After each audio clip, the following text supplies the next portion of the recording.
नमस्कार. Public wise चॅनलमध्ये आपले स्वागत. नुकतेच महिला दिनानिमित्त डॉक्टर बाबासाहेब आंबेडकर धम्म सेवा संघातर्फे महिलांचा सत्कार आयोजित केला होता.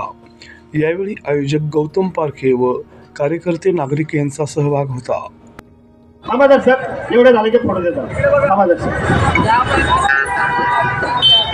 सर्वांनी टाळ्यांच्या कडकडामध्ये सविता आंबेडकर, रामदास आंबेडकर यांचे स्वागत करायचं आहे. खूप रात्रंदिवस समाजासाठी मेहनत करतात. आपला परम कर्तव्य आहे, त्यांचा सुद्धा या ठिकाणी सत्कार झाला पाहिजे, सत्कार केला पाहिजे. धन्यवाद सर्वांचे.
संदीपजी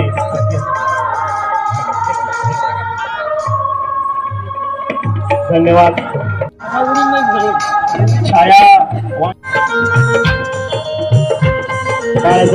झाली तेव्हा की आपण सगळ्या महिलांचा सत्कार करू, पण अचानकच हा माझा सत्कार करण्यात आला. तरी मी सगळ्यांचे धन्यवाद मानते आणि महिला दिनाच्या सर्वांना खूप खूप शुभेच्छा देते. आणि महिला हा दिन का साजरा केला जातो?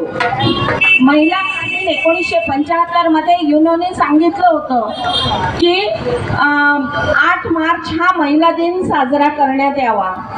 त्यावेळेला तिथल्या स्त्रियांना मतदानाचा हक्क नव्हता किंवा प्रत्येक हक्कासाठी त्या महिलाला झगडावं लागत होतं. आणि आपण इतक्या भाग्यवान आहोत भारतातल्या महिला की संविधानाने डॉक्टर बाबासाहेब आंबेडकरांनी संविधानामध्ये आपल्याला सर्व हक्क दिले आणि त्याचबरोबर मतदानाचा हक्क दिला आणि तो समान हक्क दिला. त्यामुळे बाहेरच्या देशातला भगिनींना वेतनवाढ असेल किंवा नोकरीचे तास कमी करायचे असतील किंवा मतदानाचा हक्क मागायचे असतील, अशा विविध प्रकारांच्या मागण्यांसाठी खूप झगडावं लागलं. मंत्री किती सर्व त्यांच्यावर कारवाई केली जाते जर नाही ऐकलं तर. मी आणखी एक शेवटचा सांगेल की खूप गंभीर झाले, गंभीर नका हो ना, सर्वच गंभीर झाले. जसं काही मी खूप क्रिटिकल बोलते, क्रिटिकल बोलत नाही. आम्ही पण तुमच्यातलंच एक नागरिक आहोत. आमचं कर्तव्य हा तुम्हाला योग्य वेळेत मदत करणं. त्यामुळे मी तुम्हाला हे सांगेन की आपल्या ज्येष्ठांना जीव लावा. मुलांशी आपल्या मुलीचे मित्रमैत्रीण कोण यांच्या संपर्कात राहा. पुन्हा पालीच मैत्रिणीकडे लपले असं होऊ देऊ नका. मी ज्येष्ठ नागरिक मोठ्या प्रमाणावर आहात. ज्येष्ठ नागरिकांना आवाहन करेल, कोणी घरात काही अडचण असेल बिलकुल मान्य पोलीस आयुक्त कार्यालयामध्ये आपल्याकडं स्पेशल कक्ष स्थापन झाला आहात, तिथं आपण जागतिक महिला दिनाच्या निमित्तानं भारतरत्न डॉक्टर बाबासाहेब आंबेडकर धम्म सेवा संघ व भीम सेवा संघ शाश्वत बहुउद्देशीय संस्था या तिन्हीच्या माध्यमातून या ठिकाणी आपण आज जागतिक महिला दिनाच्या निमित्तानं या कार्यक्रमाचं आयोजन करण्यात आलेलं आहे. या जागतिक महिला दिनाच्या निमित्तानं दामिनी पथक, पोलीस आयुक्त संभाजीनगर या सर्व पदाधिकाऱ्यांचा या ठिकाणी सन्मान चिन्ह देऊन या ठिकाणी त्यांचासुद्धा या ठिकाणी सत्कार करण्यात आलेला आहे. कारण महिला जी सशक्त आहे, ज्या डॉक्टर बाबासाहेब आंबेडकरांच्या संविधानामध्ये ज्या महिलांना सक्षम असे अधिकार मिळाले आहेत, त्या अधिकाराचा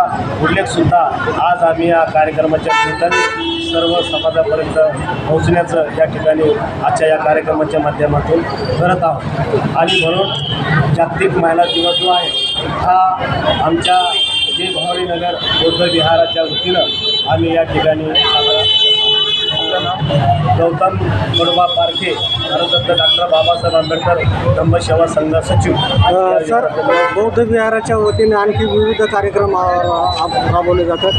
यापूर्वी काय काय कार्यक्रम झाले होते? यापूर्वी माता रमाई यांची जयंतीसुद्धा या ठिकाणी आम्ही साजरी केलेली आहे. माता सावित्रीबाई फुले यांची जयंतीसुद्धा या ठिकाणी विहाराच्या वतीने साजरी केलेली आहे. त्याबरोबर संत गाडगेबाबा यांचीसुद्धा जयंती या ठिकाणी आम्ही साजरी केलेली आहे. सर्व महापुरुषाच्या जयंत्या असतील, पुण्यतिथ्या असतील, हे सर्व उपक्रम आम्ही बौद्ध विहाराच्या माध्यमातून या ठिकाणी आम्ही साजरे करत असतो.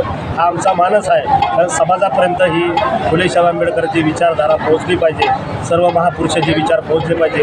या अनुषंगानं सातत्यानं आमच्या बौद्ध विहारची सर्व कमिटी, सर्व मान्यवर आम्ही या कार्यक्रमाला नेहमी आदित्यानं या ठिकाणी सावध राहून हा कार्यक्रम समाजापर्यंत पोहोचण्याचं काम करत असतो. सर, एक प्रश्न असा होता का शहरामध्ये बौद्ध विहारे उभे राहतात, परंतु उपासक आणि उपासक त्याकडं म्हणजे प्रत्येक वेळेस येतच नाही, तर त्यांना तुम्ही काय आव्हान कराल?